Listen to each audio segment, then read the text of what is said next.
Have you ever wondered how a country can move forward economically, make real, measurable progress without first revaluing its currency? At first, the idea seems contradictory. We're often told that national progress begins with sweeping reforms, things like adjusting the currency's value, joining the global forex markets, or initiating major monetary policy changes. But today, we're going to look at a compelling example that challenges that narrative. It's the story of Iraq. This isn't just about surviving hard times. It's a story of persistence, strategic rebuilding, and in some surprising ways, progress. And remarkably, it's all happening without an official revaluation of the Iraqi dinar. Right now, the Iraqi dinar sits at an exchange rate of roughly 1,310 dinars to $1. That figure has remained relatively stable for a while now. To investors and observers watching from the outside, this number often feels like a deadlock, as if Iraq's entire financial system is on hold, waiting. Businesses are in a kind of limbo. Salary structures haven't been fully adjusted. Government budget tables are incomplete, frozen in anticipation of a future that hasn't arrived. Imagine running a business or even managing a household in this kind of environment. It's like driving through a city where every traffic light is stuck on red. You're ready, the engine is running, but the signal just won't turn green. For many people in Iraq, that's what day-to-day life feels like. Stalled, uncertain, and frustrating. And yet, despite this state of pause, Iraq is not idle. Quietly, strategically, the country is making moves that suggest a long game is being played. Look closely, and you'll see a lot happening just beneath the surface. One of the clearest indicators of a country preparing for the future is infrastructure. Iraq has been steadily investing in its foundations, building roads, bridges, power stations, water treatment plants, schools, and hospitals. These aren't just public works projects. They're the essential components of a modern economy. They provide jobs, improve living standards, and signal a nation that is thinking long-term, beyond today's exchange rate.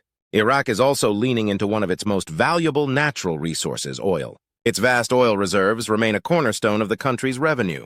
Instead of placing all bets on the currency's future value, Iraq is generating stable income through oil exports. The government is signing deals, exporting energy, and reinvesting the earnings into projects that support national resilience. Trade is showing signs of growth as well. Iraq is working to expand its trade relationships with neighboring countries. It's opening up new avenues for commerce, which is helping to diversify the economy and reduce its vulnerability to internal shocks. These developments also support regional diplomacy, strengthening the country's geopolitical footing and contributing to broader stability. What's even more fascinating is how ordinary Iraqi citizens and local businesses are adapting. Without waiting for an official revaluation, they're finding ways to operate, survive, and in some cases, grow. Some small business owners are sourcing more goods locally, reducing dependence on imports and shielding themselves from exchange rate risk. Others are shifting to service-based business models, areas less vulnerable to international currency fluctuations. Out of necessity, they're becoming more creative and more resilient. This innovation, while quiet and often overlooked, is driving small but meaningful progress in the real economy. And then there's something happening behind the scenes that deserves more attention.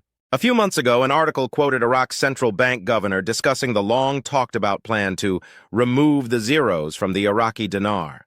He confirmed that the project is still alive, that it's ongoing. He even acknowledged the logistical complexity of replacing and removing around 100 trillion dinars currently in circulation.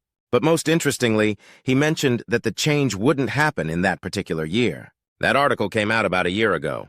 If we take that statement at face value, then we may be entering the window of time when implementation becomes more likely. That's not speculation, that's their timeline. Some analysts, like the well-known commentator Frank26, believe this kind of statement was a carefully delivered clue. He calls it a form of quiet confirmation, a way to signal that something significant is underway without making an official announcement. Frank even argues that political factions may have deliberately released or spun this message to create confusion, deflect attention, or manage expectations while real work proceeds quietly behind the scenes. If that interpretation is correct, Iraq might be executing what you could call a stealth strategy, a quiet, deliberate rollout of a major monetary shift, carefully shielded from outside interference. And why would they do that? There's a good reason: control. If news about a potential revaluation or redenomination were to leak prematurely, it could unleash waves of speculation. That kind of frenzy could destabilize markets, flood local currency systems, and create chaos on the ground. By keeping things quiet, Iraq retains control of the process and the narrative, minimizing risk and maximizing stability. Still, the delay is not without cost. That 1,310 exchange rate, though stable, is also a source of frustration for many. It's slowing down salaries, discouraging investment, and making it hard for people to plan their financial lives. Imagine being a government employee whose pay is calculated from outdated budget tables. Payments are either delayed or smaller than expected. Meanwhile, prices for food, fuel, and basic goods continue to fluctuate.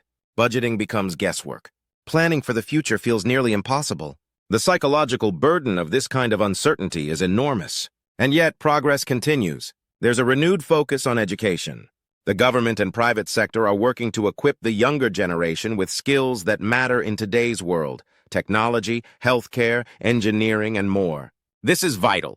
A skilled workforce will be one of Iraq's greatest assets when it begins attracting international investment again, especially in a post-revaluation environment. Technology is also beginning to play a more visible role. Digital tools are being introduced into everything from banking to agriculture. Iraq is slowly transitioning toward electronic payments, digital banking platforms, and broader financial literacy. These systems lay the groundwork for greater transparency, reduced corruption, and a more modernized economic framework. But what's really holding everything back? In a word, trust. The public needs to trust that the government has a coherent economic plan. Investors need to trust that Iraq's stability is real, not temporary. And the international community needs to believe that Iraq is more than a fragile, post-conflict nation.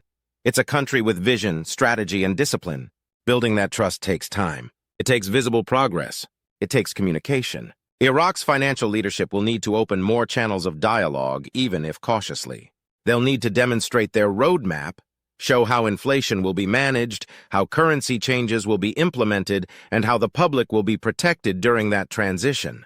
Meanwhile, businesses will need to keep adapting. Operating without full dependence on the dinar's exchange rate may not just be a survival tactic, it could become a competitive advantage. Some businesses are already experimenting with alternative pricing models, even bartering systems and digital platforms to reach customers. These innovations are not just stopgaps. They're signs of economic resilience, hints of a stronger foundation emerging beneath the surface. Support systems are also essential. Families, communities, charities, and international NGOs all have a role to play. From food aid to microloans, these efforts are helping everyday Iraqis navigate a complex and uncertain period. And sometimes that local-level stability is what keeps the larger system from breaking down. Now let's take a moment to reflect on the bigger picture. Iraq's story reminds us that economic transformation doesn't always come with grand announcements or flashy reforms. Sometimes it's quiet, it's slow, it's deliberate. And that's not a weakness, it's a form of strength. True progress often happens behind the scenes, away from the spotlight, when no one is watching. It happens when people refuse to give up, when governments push forward against resistance, and when innovation grows out of necessity. Yes, there are political games. Yes, different factions are competing to shape the public narrative. But beyond all that noise, something real is taking place. A country is rebuilding itself, carefully, cautiously, and on its own terms. So now the question turns to you. Do you believe Iraq is laying the groundwork for a currency revaluation in a quiet, strategic way? Do the signs, the infrastructure, the trade agreements, the digital transformation, and the central bank's own words point to a shift on the horizon? Or is this simply another chapter in a long story of economic delays and unmet promises? We'd love to hear your thoughts. Leave a comment below and join the conversation. And if you found this story insightful, please consider liking, sharing, and subscribing to Dinar Insights. Your support helps us continue exploring the stories that too often go untold. Until next time, stay informed, stay grounded, and most of all, stay hopeful.